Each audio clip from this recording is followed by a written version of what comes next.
Assalamualaikum. Saya Chef Muluk dari Nestle Malaysia. Apa khabar semua? Hari ini, Chef nak ceritakan tentang topik yang penting dalam amalan harian kita. Sebenarnya, semuanya bermula dari anda. Kebersihan diri dan keselamatan makanan di dapur. Kebersihan diri adalah suatu upaya untuk memelihara kebersihan tubuh dari hujung rambut sampai ke hujung kaki.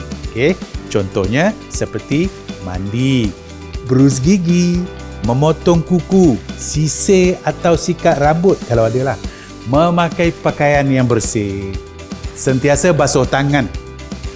Apakah etika berpakaian ketika menguruskan makanan?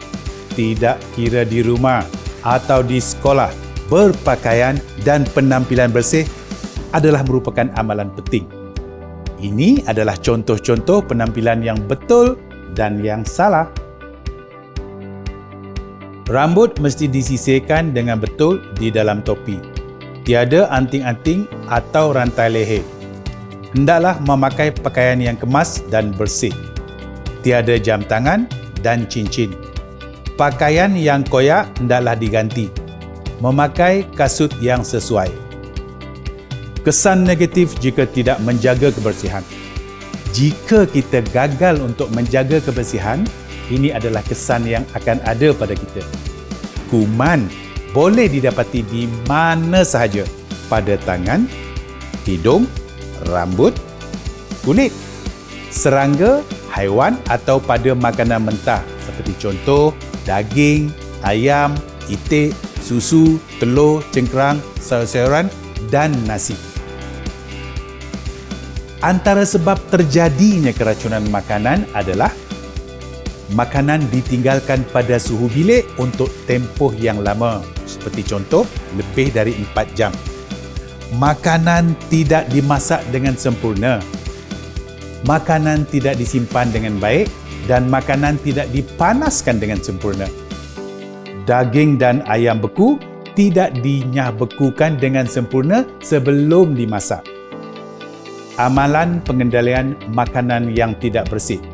Makanan disediakan oleh orang sakit atau pembawa penyakit bawaan makanan. Bakteria memerlukan makanan, kehangatan, kelembapan dan masa untuk membiak. Dalam keadaan yang sesuai, bakteria boleh membiak dengan cepat. Dalam masa 7 jam, satu bakterium boleh berganda hingga ke 2 juta bakteria. Bayangkanlah. So ingatlah, jaga diri dan sentiasa basuh tangan. Tempat penyediaan yang bersih dapat memastikan kebersihan makanan yang disediakan.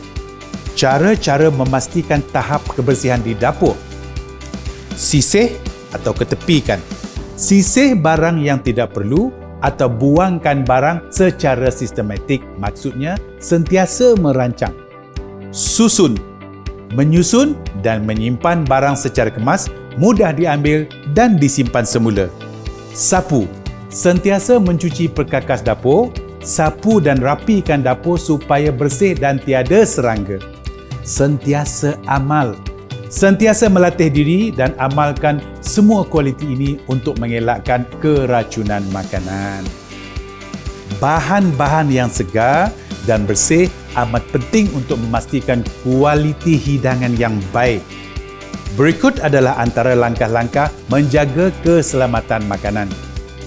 Simpan bahan mengikut tempat dengan suhu yang sepatutnya. Asingkan masakan mentah seperti sayur dan ayam, daging dan ikan. Asingkan makanan yang sudah dimasak dan yang belum dimasak. Basuh bahan makanan sebelum digunakan. Masak pada suhu yang sepatutnya bagi membunuh kuman pada bahan mentah. Panduan asas penyimpanan makanan atau simpanan basah.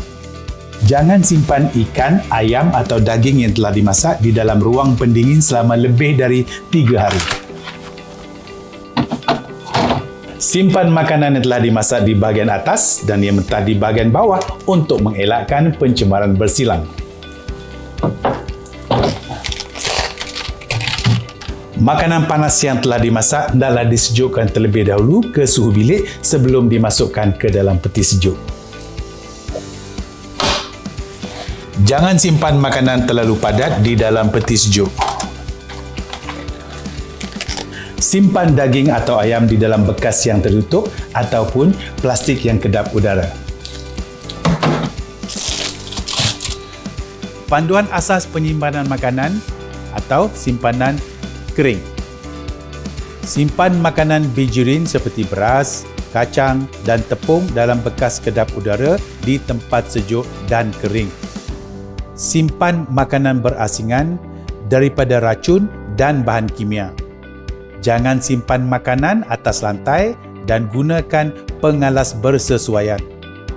Jangan gunakan bekas bahan kimia untuk menyimpan makanan. Makanan hendaklah disimpan jauh dari dinding dan paip. Ruang simpanan makanan kering hendaklah mempunyai pengudaraan yang baik, pencahayaan yang mencukupi, dinding yang kering. Elakkan pembaziran. Ingat tu. Rancang menu apa yang ingin dimasak. Rancang pembelian bahan mentah dengan menggunakan menu sebagai rujukan. Masak dalam kuantiti yang sederhana dan mencukupi. Sisa makanan seperti sayur-sayuran, buah-buahan boleh menjadi baja yang semula jadi.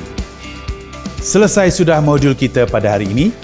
Diharap anda dapat mempraktikkan pembelajaran dari modul 2. Kebersihan dan keselamatan makanan di dapur. Selamat mencoba!